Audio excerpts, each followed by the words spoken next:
रूस और यूक्रेन के बीच जंग को 1366 दिन हो चुके हैं। इस बीच शायद ये युद्ध अपने खत्म होने की ओर अब आने वाले कुछ दिनों में बढ़े। अमेरिकी राष्ट्रपति डोनाल्ड ट्रंप के प्रशासन ने रूसी अधिकारियों के साथ मिलकर, ये इंपॉर्टेंट है, रूसी अधिकारियों के साथ मिलकर 28 पॉइंट्स का एक शांति प्रस्ताव तैयार किया है, जिसको लेकर पूरी दुनिया में चर्चा हो रही है। यह ड्राफ्ट एक ऐसे वक्त में आया है जब रूस ने बहुत जबरदस्त तरीके से हमले तेज कर दिए हैं यूक्रेन के ऊपर। वहां के ऊर्जा ढांचे पर वो हमले कर रहा है और यूक्रेन जो है वो कड़ाके की सर्दी में और अंधेरे में डूबा हुआ है। रूस और अमेरिकी अधिकारियों ने मिलकर इस ड्राफ्ट को बनाया है। हालांकि ड्राफ्ट साफ साफ ये दिखाता है कि रूस और यूक्रेन दोनों पक्षों को कुछ ना कुछ चीजों पर पीछे हटना होगा। इस योजना को स्वीकार करना लेकिन खासकर ज़ेलेंस्की के लिए मुश्किल भरा होगा, क्योंकि इसमें यूक्रेन के कुछ हिस्सों को रूस को दिए जाने की बात कही गई है। इसमें क्रिमिया को और पूर्वी यूक्रेन के इलाके जो हैं वो शामिल हैं। एक्सियोस की एक रिपोर्ट के मुताबिक 28 पॉइंट्स वाली योजना में क्रिमिया, लुहांस्क और डोनेट्स्क को रूस के हिस्से के रूप में मान्यता दी जाएगी। मतलब यह हिस्सा रूस के सुपुर्द कर दिया जाएगा और दुनिया और खासकर अमेरिका इसको स्वीकार करेगा कि यह रूस का हिस्सा हो गया है। यूक्रेनी अधिकारियों का कहना है कि कीव पर राष्ट्रपति ट्रंप की शांति योजना को मानने का बहुत ज्यादा दबाव है। ज़ेलेंस्की ने एक बयान जारी किया है कि इसको लेकर उनकी बातचीत ट्रंप से अब कुछ दिनों में होगी। ट्रंप प्रशासन ये कह रहा है कि ये हमने मॉस्को के साथ मिलकर ये मसौदा बनाया है और ज़ेलेंस्की के कार्यालय ने गुरुवार को बताया कि अमेरिका ने यूक्रेन को आधिकारिक तौर पर यह पीस प्लान दे दिया है। इस प्रस्ताव के तहत यूक्रेन को पूर्वी डोनबास में अपने नियंत्रण वाली जमीन छोड़नी होगी, अपने सैन्य बलों को आधा करना होगा। कुछ बहुत अहम हथियार, घातक हथियार, वो भी यूक्रेन को उसके रखने की अनुमति नहीं होगी।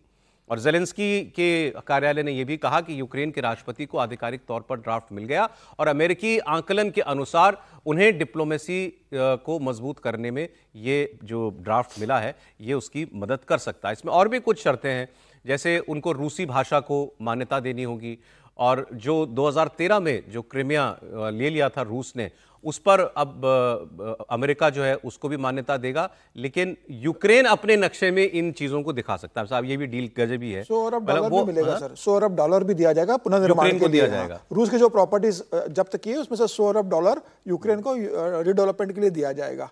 जो फ्रीज किया हुआ है, हाँ, जो फ्रीज किया उसमें से किया हुआ है। लेकिन बहुत मुश्किल है अगर ये बात ज़ेलेंस्की मान लेते, लेकिन अमेरिका कह रहा है कि उसको मानना पड़ेगा। और अमेरिका भी कुछ दिन पहले ही घातक मिसाइल, जो लॉन्ग रेंज की मिसाइल है, वो रूस पर अटैक करने के लिए उसकी परमिशन भी अमेरिका देता है। तो अमेरिका एक तरफ युद्ध बढ़ाने के लिए यूक्रेन को सपोर्ट कर रहा है और एक तरफ 20 सूत्रीय एक पीस फार्मूला यूक्रेन को दे रहे हैं कि भाई आप इसे मान लो और युद्ध रोक लो। ये भी है इसमें 20% 22% जमीन 25 पश्चिमी देशों से मिलने वाली सारी लंबी दूरी की मिसाइलें बंद हो जाएंगी, सेना आधी करनी पड़ेगी और यूक्रेन की धरती पर किसी विदेशी सैनिक की कोई मौजूदगी नहीं होनी चाहिए। रूसी भाषा को आधिकारिक भाषा का दर्जा देना। एक चीज और है इसमें, रूसी ऑर्थोडॉक्स चर्च की स्थानीय शाखा को मान्यता देनी होगी।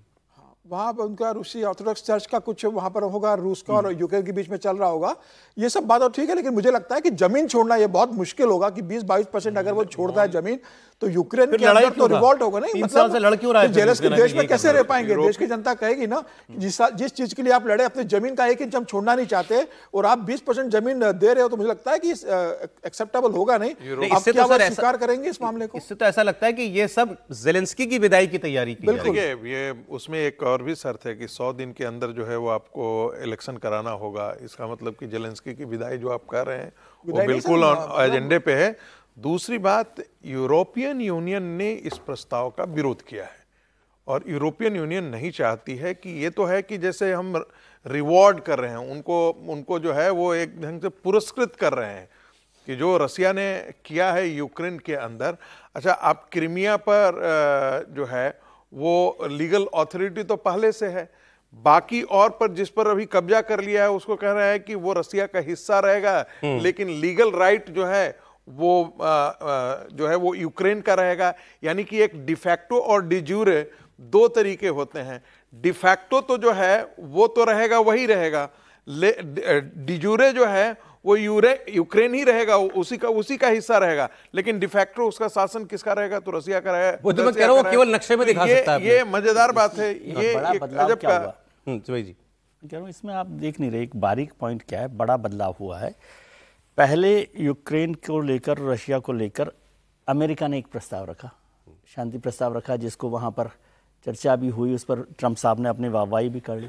उसके बाद यूएन में जो बात कही, इसके साथ रूस ने अपना एक अलग प्रस्ताव रखा। उसने कहा कि ये वाला नहीं मानेंगे हम, रूस का भी एक शांति प्रस्ताव आया जो यूएन के पास गया। अब उन दोनों के बीच से निकलकर ये प्रस्ताव आया, इसमें रशिया भी शामिल है।